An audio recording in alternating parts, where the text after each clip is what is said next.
அதிகாரம் 25.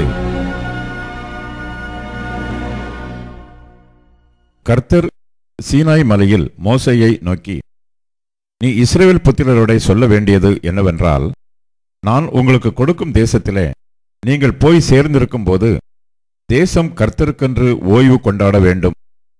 6 வருஷம் உன் வயலை விதைத்து உன் திராட்சை தோட்டத்தை கிளை கழித்து அதன் பலனை சேர்ப்பாயாக. 7ஆம் வருஷத்திலோ கர்த்தருக்கென்று ஓய்ந்திருக்கும் ஓய்வு தேசத்திற்கு இருக்க வேண்டும். அதில் உன் வயலை விதைக்காமலும் உன் திராட்சை தோட்டத்தை கிளை கழிக்காமலும் தானாய் விளைந்து பயிரானதை அறுக்காமலும் கிளை கழிக்காதே விட்ட திராட்சை செடியின் பழங்களை சேர்க்காமலும் இருப்பாயாக. தேசத்துக்கு அது ஓய்வு வருஷமாய் இருக்க கடவது. தேசத்தின் ஓய்விலே பயிராகிறது உங்களுக்கு ஆகாரமாய் இருப்பதாக. உன் வேலைக்காரனுக்கும் உன் வேலைக்காரிக்கும் உன் கூலிக்காரனுக்கும் உன்னிடத்தில் தங்குகிற அந்நியனுக்கும் உன் நாட்டு மிருகத்துக்கும் உன் தேசத்தில் இருக்கிற காட்டு மிருகத்துக்கும் அதில் விளைந்திருப்பதெல்லாம் ஆகாரமாய் இருப்பதாக. அன்றியும் 7 ஓய்வு வருஷங்களுள்ள 7 வருஷங்களை எண்ணுவாயாக. அந்த 7 ஓய்வு வருஷங்களும் 49 வருஷமாகும். அப்பொழுதும் 7ஆம் மாதம் 10ஆம் தேதியில் எக்கால சத்தம் தொனிக்கும்படி செய்ய வேண்டும். பாவ நிவாரண நாளில் உங்கள் தேசமெங்கும் எக்கால சத்தம் தொனிக்கும்படி செய்ய வேண்டும். 50ஆம் வருஷத்தை பரிசுத்தமாக்கி தேசமெங்கும் அதன் குடிகளுக்கெல்லாம் விடுதலை கூறக் கடவீர்கள். அது உங்களுக்கு யூபிலி வருஷம். அதிலே உங்களில் ஒவ்வொருவனும் தன் தன் காணியாட்சிக்கும் தன் தன் குடும்பத்துக்கும் திரும்பி போக கடவன். அந்த 50ஆம் வருஷம் உங்களுக்கு யூபிலி வருஷமாயிருப்பதாக. அதிலே விதைக்காமலும் தானாய் விளைந்து பயிரானதை அறுக்காமலும் கிளை கழிக்காமல் விடப்பட்ட திராட்சை செடியின் பழங்களை சேர்க்காமலும் இருப்பீர்களாக. அது யூபிலி வருஷம். அது உங்களுக்கு பரிசுத்தமாய் இருக்க வேண்டும். அந்த வருஷத்தில் வயல்வெளியில் விளைந்தவைகளை நீங்கள் புசிக்க வேண்டும். அந்த யூபிலி வருஷத்தில் உங்களில் அவனவன் தன் தன் காணியாட்சிக்கு திரும்பி போக கடவன். ஆகையால் பிறனுக்கு எதையாவது விற்றாலும் அவனிடத்தில் எதையாவது கொண்டாலும் ஒருவருக்கொருவர் அநியாயம் செய்யக்கூடாது. யூபிலி வருஷத்துக்கு பின்வரும் வருஷங்களின் தொகைக்கேற்ப பிறனிடத்தில் கொள்ளுவாயாக. பலனுள்ள வருஷங்களின் தொகைக்கேற்க அவன் உனக்கு விற்பானாக. பலனுள்ள வருஷங்களின் இலக்கத்தை பார்த்து அவன் உனக்கு விற்கிறபடியால் வருஷங்களின் தொகை ஏறினால் விலை ஏறவும் வருஷங்களின் தொகை குறைந்தால் விலை குறையவும் வேண்டும். உங்களில் ஒருவனும் பிறனுக்கு அநியாயம் செய்யக்கூடாது. உன் தேவனுக்கு பயப்பட வேண்டும். நான் உங்கள் தேவனாகிய கர்த்தர். என் கட்டளைகளின்படி செய்து என் நியாயங்களை கைக்கொண்டு அவைகளின்படி நடக்க கடவீர்கள். அப்பொழுது தேசத்தில் சுகமாய் குடியிருப்பீர்கள். பூமி தன் கனியை தரும். நீங்கள் திருப்தியாக சாப்பிட்டு அதில் சுகமாய் குடியிருப்பீர்கள். 7ஆம் வருஷத்தில் எதை புசிப்போம்? நாங்கள் விதைக்காமலும் விளைந்ததை சேர்க்காமலும் இருக்க வேண்டுமே என்று சொல்வீர்களானால், நான் 6ஆம் வருஷத்தில் உங்களுக்கு ஆசீர்வாதத்தை அனுக்கிரகம் பண்ணுவேன். அது உங்களுக்கு 3 வருஷத்தின் பலனை தரும். நீங்கள் 8ஆம் வருஷத்திலே விதைத்து 9ஆம் வருஷம் மட்டும் பழைய பலனிலே சாப்பிடுவீர்கள். அதன் பலன் விளையும் வரைக்கும் பழைய பலனை சாப்பிடுவீர்கள். தேசம் என்னுடையதாய் இருக்கிறபடியால் நீங்கள் நிலங்களை அறுதியாய் விற்க வேண்டாம். நீங்கள் பரதேசிகளும் என்னிடத்தில் புறக்குடிகளுமாய் இருக்கிறீர்கள்.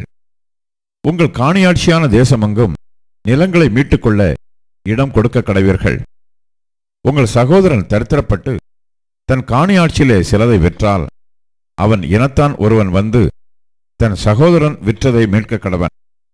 அதை மீட்க ஒருவனும் இல்லாமல் தானே அதை மீட்கத்தக்கவனானால் அதை விற்ற பின் சென்ற வருஷங்களின் தொகையை தள்ளி மீந்த தொகையை ஏற்றி கொண்டவனுக்கு கொடுத்து அவன் தன் காணியாட்சிக்கு திரும்பி போக கடவன்.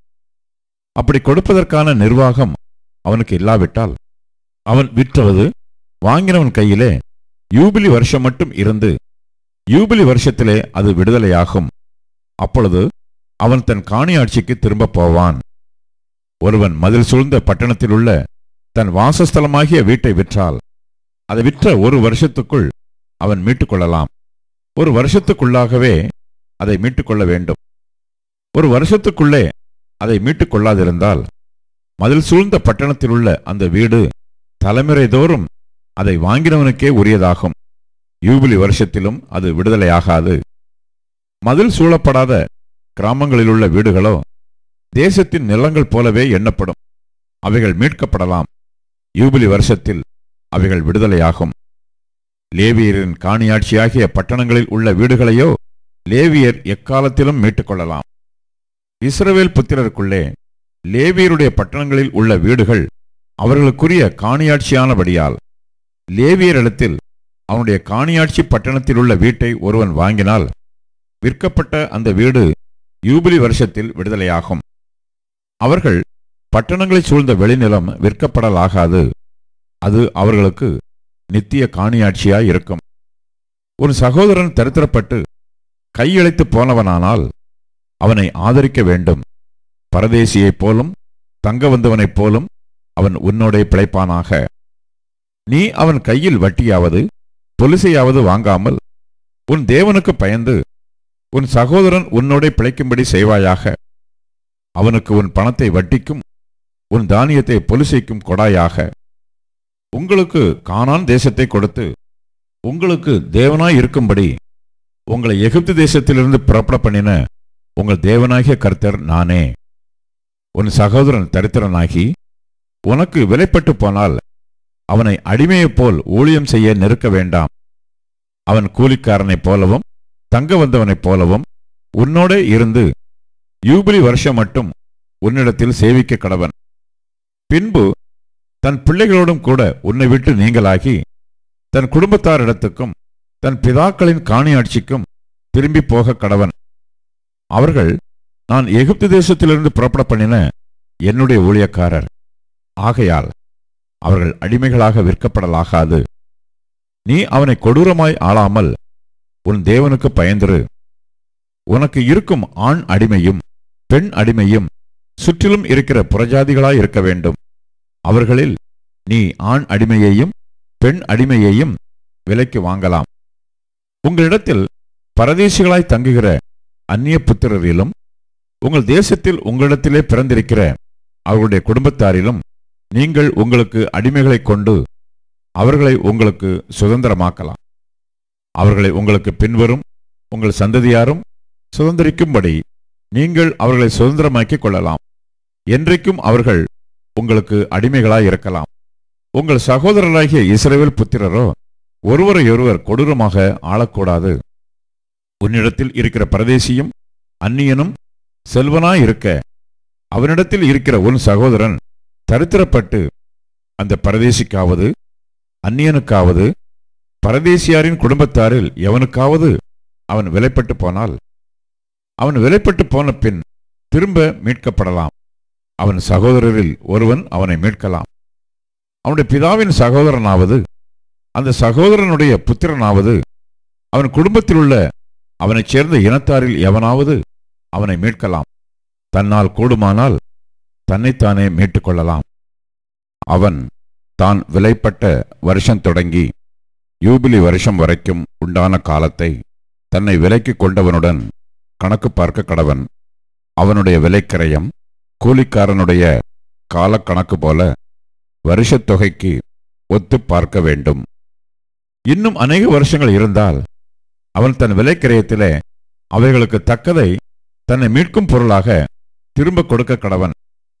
யூபிலி வருஷம் மட்டும் மீதியாயிருக்கிற வருஷங்கள் கொஞ்சமே ஆனால் அவனோட கணக்கு பார்த்து தன் வருஷங்களுக்கு தக்கதை தன்னை மீட்கும் பொருளாக திரும்ப கொடுக்க வேண்டும். இவன் வருஷத்துக்கு வருஷம் கூலி பொருந்தி கொண்ட கூலிக்காரனைப் போல அவனிடத்தில் இருக்க வேண்டும். அவன் இவனை உனக்கு முன்பாக கொடூரமாய் ஆளக்கூடாது. இப்படி இவன் மீட்டுக் கொள்ளப்படாதிருந்தால் இவனும் இவனோடே கூட இவன் பிள்ளைகளும் யூபிலி வருஷத்தில் விடுதலையாவார்கள். இஸ்ரவேல் புத்திரர் என் ஊழியக்காரர். அவர்கள் நான் எகிப்து தேசத்திலிருந்து புறப்பட பண்ணின என் ஊழியக்காரரே. நான் உங்கள் தேவனாகிய கர்த்தர்.